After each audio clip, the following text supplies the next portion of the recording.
Thank you so much to our awesome presenters. We have a ton of great and awesome folks on the line, both from the Calgary Drop-In and Homeward Trust. So welcome to all of our presenters, and thank you for those words and a lot of great practical information that I know that communities can take back to their own communities and potentially bring into their own programs.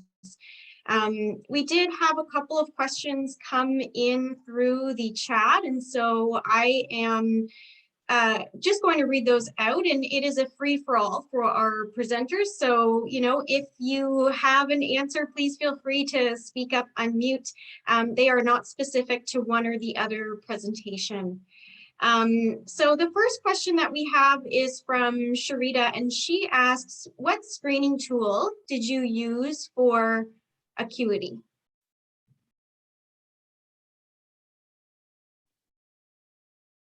Hi, I'm Emily. I'm from the Calgary Drop-In Center. I can maybe speak to it for our program.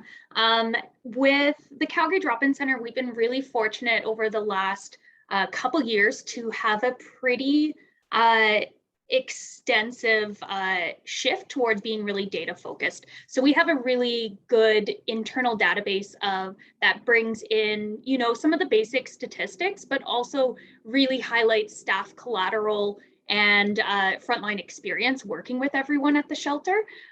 So when we were doing our initial triage for our Super 8 program, we didn't really use a specific acuity system. It was mostly kind of based on going through our logs and going through some of the healthcare notes, chatting with other people. It was really, really labor intensive at the beginning. And it actually is part of why we've, in the last couple of months, really taken a shift into developing our own internal tools that best utilizes the information we have available. And puts it into a way that is a little more user friendly. So we're using that to also inform some of our programs, but also to help lead those housing conversations and doing some like housing matching work. And we've been really lucky to work with the University of Calgary and some external consultants to help us develop a tool that is really highlighting the diversity of our population and just kind of being really individualized and person first. So that's our system. Yeah, and in Edmonton, we use the VI SPDAT. So just a quick point in time, check in on acuity, and then following up with our guests of Bridge Housing, if there's any changes in their life since the last time that they completed a VI assessment. That's great. Thank you both. I will also quickly say before we get to the next question that I was chatting with our presenters before we got to this Q&A period, and I used to live out in Alberta, and I asked, is there still like a bit of an unspoken rivalry between Calgary and Edmonton? And they said, maybe, but definitely not in the housing and homelessness sector, and that they, work closely together and share information, which I totally agree with, and which is just so great to hear. So we have a question here from Scott. Scott asks, the 113 individuals that were housed outside of the system of care, and this is specific to the Calgary Drop-In, can you please elaborate on the level of supports that these individuals were connected to? Moreover, can you also touch on how resources were mobilized to achieve this? Great question, Scott. I'm Kevin Webb, the Senior Manager of Housing at the Calgary Drop-In Center. It was a real individual-based approach. So each client that was housed, we would work with them really individually on what their supports that they needed in community. One of the main areas that we wanted to work on was kind of that connection to the healthcare system and income supports and those type of things, the real basic ones. So we do follow, the program did follow the philosophies of housing first, where we wanted to get people into housing and then work on those things. so we worked on really building our own internal resources on, what clinics in the neighborhood would want to work with individuals, trying to connect them to those doctors or those whatever supports that they needed. One of the really interesting things that came out of this program was we found that there was a huge population of individuals that are stuck in shelter that can be housed with almost no supports. And then there's that little group of people that can be actually housed outside the system of care without the rental supports that come with a lot of the Housing First agencies, but they just need that short-term case management piece. And so that's where we brought in our community case managers. There was no rental supports tied to that. It was just to help people get over that first couple months of housing and connecting into the community. So that community reintegration piece and all the philosophies of Housing First. I think, how do we mobilize those different situations? Well, I think the big thing was, as a housing focused shelter, we don't want to bring those type of programs into our building. We want them to be in the community. So our case managers and healthcare workers really worked hard on finding the connections in community that we could get the people out in community to access. And it was also difficult to bring a lot of stuff in because we were in the beginning stages of COVID and lockdowns, and we really wanted to keep the environment safe because of the clients that we did triage there at the very beginning. That's great. Thank you, Kevin. I'm wondering if our friends on the line from Homeward Trust have anything to comment on Kevin's response, anything that you would say is similar with your work, or?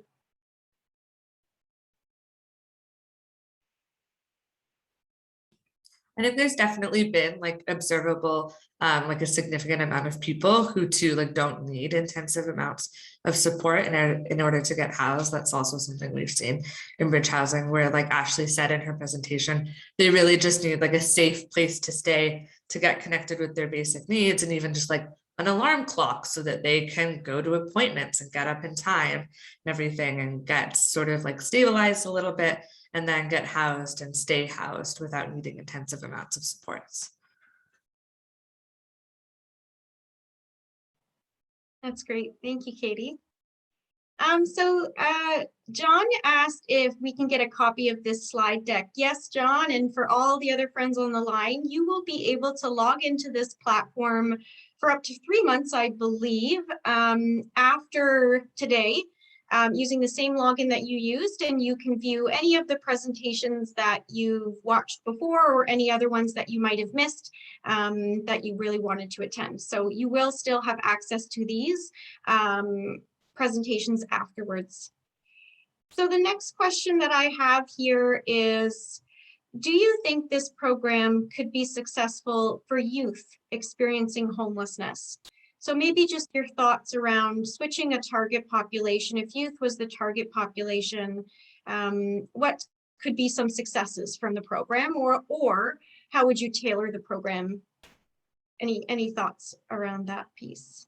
So we actually in Edmonton have something kind of like this. It doesn't really fit into a bridge housing model, but our YES program opened up the YES services at Clay. So they have a YES cohort living, and it cohorts together groups of youth that are going to school or not going to school. So they have the supports on site, and it's directed and geared towards youth specifically. It's been great in getting them stabilized, but also having that connection during a pandemic to a cohort so that they can go in and not have to wear a mask, and they can relax and hang out with each other and have those social bonds that are just so important to mental health stability, that we've known through the pandemic has been like a huge issue for all of the people across the sector, including workers. So yes, we do actually have a model for that in Edmonton. We just didn't speak to it today because it doesn't quite fit in bridge housing, but it's its own magic. So if anybody would like to know about that, you can feel free to email me and I can connect you with them as well. And I think, yeah, I know like our model itself, I've had the opportunity to work with a number of youth shelters across Canada on this model and adapting it to a youth focus. And honestly, they haven't made many changes. And it's been very successful, right? You know, like we see people in shelters and you know, I read it in a book one time and I looked for it, and it talked about, you know, when someone goes to sleep at night and they tie their shoes really tight so that they don't lose them. You know, that's youth, families, adults, anyone has those experiences while living in shelter. So if we can take them and move them to a hotel for that stabilization period, and someone can take their shoes off to sleep at night, can make a huge difference. So just having, you know, I don't think the population makes a difference on who it is. I think that you can use this same model with the appropriate supports in place for low acuity, mid acuity, high acuity, families, youth, anyone, that it could be, be highly successful.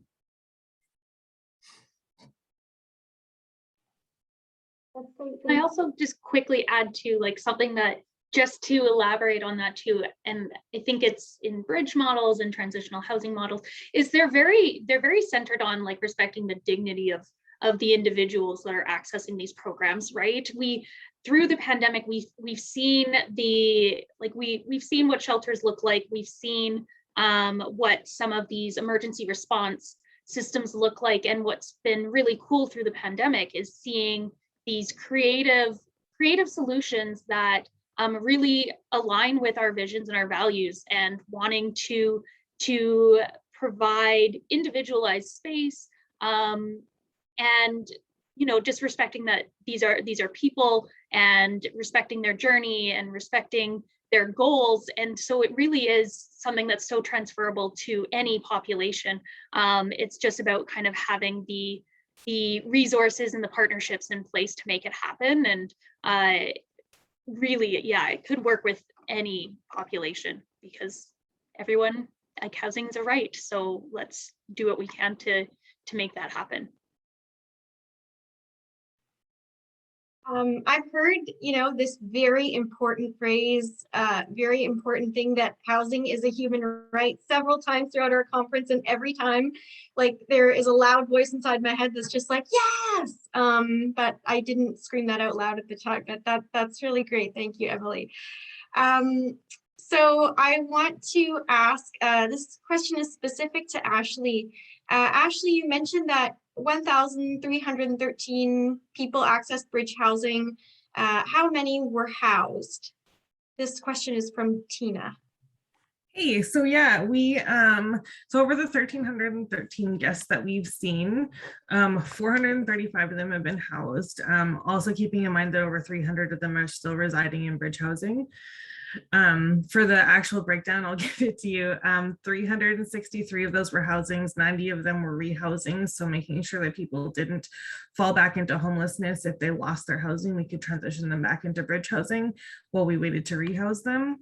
332 were housed through our intensive case management, or ICM teams. 3 were housed through our scattered site supportive housing with George Spady. So it's like intensive case management on steroids. Essentially, they get the supportive housing supports, but they're housed in their own units at their own apartments. 7 were housed through rapid rehousing, which is our lower acuity model, 3 months of support. 17 youth were actually housed out of our bridge housing locations, not even including those that were at the YES cohort. 3 of our participants utilized supportive referrals, which I'm not sure how many of you are familiar with that, but it is just a startup program that's used to help fund the basic setup, where people are identified to need less supports over time. So they just need the basics to get into housing. And 10 people were actually housed out of bridge housing into supportive housing sites. That was like music to my ears. I love that everything is broken down, like very specific, and that your data collection is like amazing. Yeah, you're a rock star, Ashley. Thank you. So I know we only have a couple minutes left, and I do want to give everyone a break before we head off to our keynote. But I know somebody asked about getting contact information, and so I can't recall, Kevin and Ashley and Emily, did you put your emails in your presentations by any chance?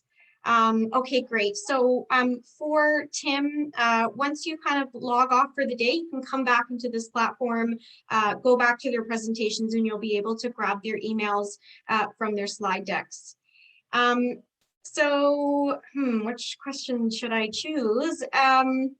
So what's it like to open a facility over a weekend? What are some of the learnings?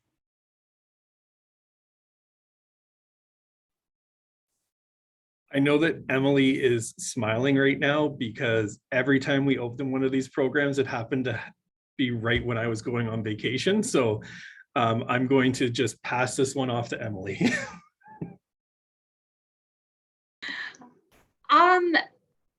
You know, I think that there's always struggles on weekends.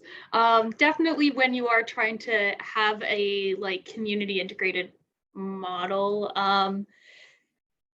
You know, we just sort of tried to treat it like any other day. And I think during the pandemic, we've all had to realize that the systems and the timelines that we're used to, you know, regular business hours, everything was sort of thrown to the wayside. So I think it's just being really like communicating well with your team, being really open to the highs and lows of it. It's totally doable, and it's going to be stressful no matter what day. So.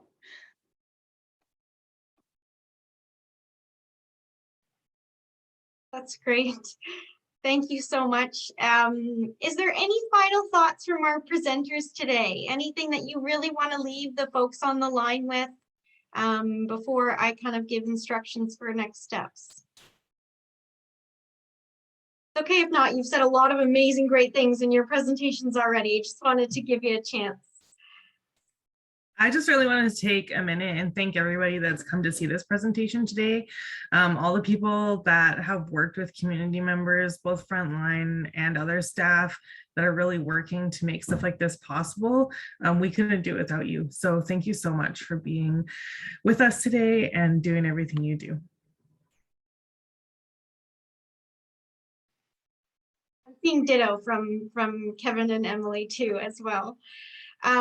So thank you so much to the other folks on the line who joined us today. So if everybody watching could please evaluate this session, the evaluation is located below this video, beside where you've been typing in the chat. And we will have our keynote happening in about 12 minutes from now. So please take a break if you need to, and then head on over to our keynote.